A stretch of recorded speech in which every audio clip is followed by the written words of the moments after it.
ജലസേചന വകുപ്പിന്റെ നേതൃത്വത്തിൽ 2019 മൂന്നാർ ടൗണിന് സമീപവും 1 കിലോമീറ്റർ മുകളിൽ മുതുവാൻപാറ ഭാഗത്തും കന്നിമലയാറിന് കുറുകെ 2 തടയണകൾ നിർമ്മിക്കുന്ന ജോലികൾക്ക് തുടക്കമിട്ടത്. നിർമ്മാണം 2022 മാർച്ചിൽ പൂർത്തിയായി. ശുദ്ധജലക്ഷാമം രൂക്ഷമായ മൂന്നാർ ടൗൺ കോളനി പ്രദേശങ്ങളിൽ വെള്ളം എത്തിക്കാനുള്ളതായിരുന്നു പദ്ധതി. എന്നാൽ പദ്ധതി പാതി വഴിയിൽ നിലച്ചതോടെ ലക്ഷങ്ങൾ ചെലവിട്ട് നിർമ്മിച്ച തടയണകൾ ഉപേക്ഷിക്കപ്പെട്ട നിലയിലായി.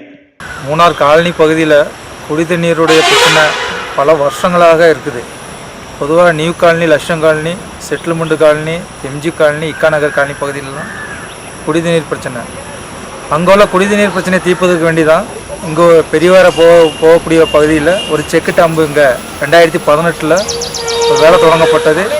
பல லட்சம் ரூபாவுடைய செலவில் இங்கே இந்த டேங்கு செக்கு டேம்பு இங்கே வேலை செஞ்சுட்டு இந்த பல 6 வருஷங்கள் ஆயும் இதுவரை அந்த இங்கேருந்து കുടിനീർ കൊണ്ടുപോകുന്ന നടപടിക്ക് സർക്കാർ ഭാഗത്ത് എന്തോ ഒരു നടപടിക്കും എടുക്കില്ല. നബാർഡ് ഫണ്ട് ഉപയോഗിച്ചാണ് ചെറുകിട ജലസേചന വകുപ്പ് ബണ്ടുകൾ സ്ഥാപിച്ചത്. കന്നിമലയാറ്റിലെ വെള്ളം തടഞ്ഞു നിർത്തി ടാങ്കിൽ സംഭരിച്ച് വിതരണം ചെയ്യാനുള്ളതായിരുന്നു പദ്ധതി. ഇത് പഞ്ചായത്തിന് കൈമാറുമെന്നും ടാങ്കും പൈപ്പുകളും സ്ഥാപിച്ച് പഞ്ചായത്ത് ജലവിതരണം നടത്തണമെന്നുമായിരുന്നു ധാരണ. എന്നാൽ പദ്ധതി പ്രായോഗികമല്ലെന്നും വൻ പണച്ചെലവ് വരുമെന്നും ചൂണ്ടിക്കാട്ടി പഞ്ചായത്ത് പിന്മാറി. ഇതോടെ ഈ തടയണകൾ ഉപയോഗശൂന്യമായ നിലയിലായി.